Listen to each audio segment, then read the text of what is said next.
Halo semuanya, selamat datang lagi di sesi bedah jurnal kita.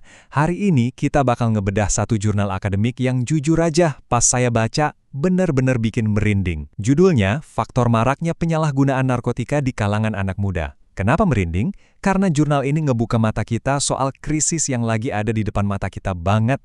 Bayangin aja, menurut data PBB, Indonesia itu sekarang jadi target utama peredaran narkoba loh. Ini udah masuk level darurat nasional, dan yang paling bikin sedih, generasi muda kita, Gen Z, itu yang ada di garis paling depan.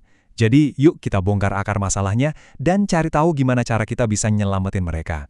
Biar gampang ngikutinnya, pembahasan kita hari ini bakal dibagi jadi 5 bagian ya. Pertama, soal darurat narkoba Gen Z. Terus kita cari tahu mengapa pemuda terjebak. Ketiga, 3 kategori efeknya. Keempat, perdebatan soal penjara versus rehabilitasi. Dan terakhir, 3 langkah konkret buat menyelamatkan Gen Z. Oke, kita langsung masuk aja ke bagian yang pertama, darurat narkoba Gen Z. Coba deh, kalian perhatiin angka ini. Jutaan pengguna. Iya, jutaan. Berdasarkan data UNODC, jumlah pengguna narkoba di Indonesia itu diperkirakan udah nyentuh angka jutaan jiwa. Dan tebak apa yang paling laris? Sabu atau meth, dan juga ekstasi. Di jurnal ini ada satu kutipan dari Troels Vester yang nekenin banget kalau Indonesia tuh lagi ngadepin krisis narkoba yang super serius. Bandar-bandar ini pinter banget sekarang. Mereka tahu persis siapa sasaran empuknya. Anak muda. Mereka nyusup ke sekolah, tempat nongkrong, bahkan tempat kerja. Benar-benar mengkhawatirkan kan? Nah, ini dia salah satu insight paling menarik dari jurnal ini.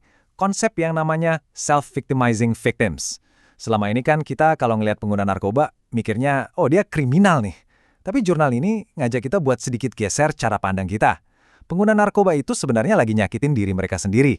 Mereka itu pelaku, iya, tapi di saat yang sama, mereka itu korban dari tindakannya sendiri. Nggak ada pihak lain yang dirugikan secara langsung selain tubuh dan masa depan mereka. Kenapa pemahaman ini penting? Karena ini ngerubah nada kita. Dari yang tadinya cuma pengen menghukum, jadi punya rasa empati buat nolongin.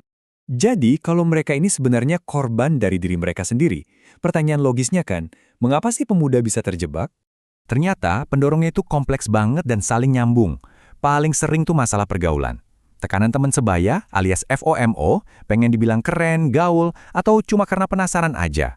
Terus ada faktor dari dalam rumah.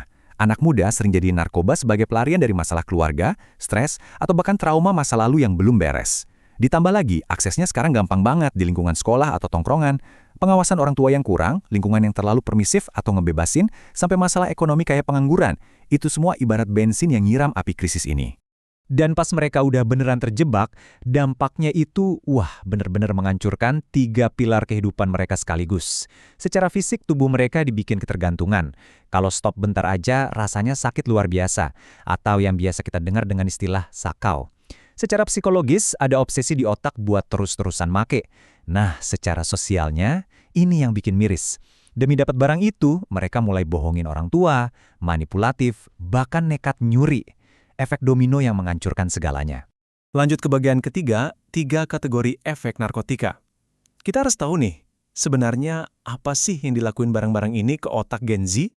Jurnal ini ngebagi efeknya ke dalam 3 kategori besar yang gampang banget dipahamin. Pertama, depresan.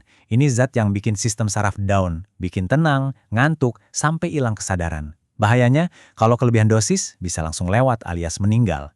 Kedua, kebalikannya nih, stimulan. Ini maksa sistem tubuh buat up terus, detak jantung kencang, overaktif nggak wajar.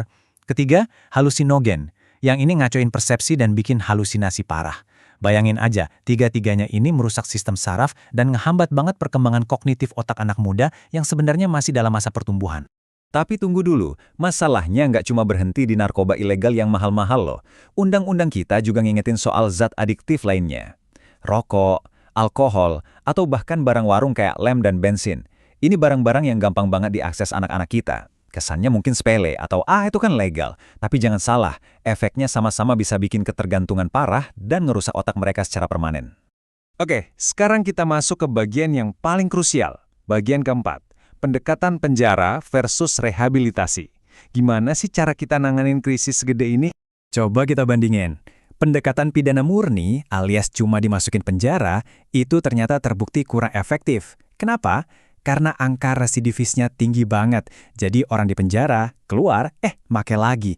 Ya iyalah, soalnya akar masalahnya, yaitu kecanduannya, nggak diobatin di dalam sel. Beda cerita sama pendekatan rehabilitasi. Di sini fokusnya adalah pemulihan menyeluruh. Nggak cuma fisiknya yang didetoks, tapi mental dan kehidupan sosialnya juga diperbaikin.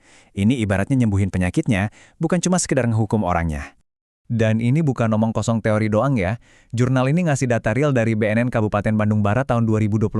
Sepanjang tahun itu, ada 60 pecandu yang direhabilitasi alih-alih di penjara.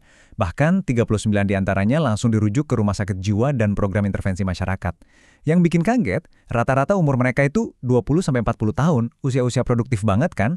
Data ini nunjukin kalau di lapangan udah mulai ada pergeseran nyata buat lebih milih perawatan medis yang berempati dibanding sekedar ngurung di balik jeruji besi. Terus gimana dong proses penyelamatannya di dunia nyata? Masuk ke bagian kelima, 3 langkah menyelamatkan Gen Z.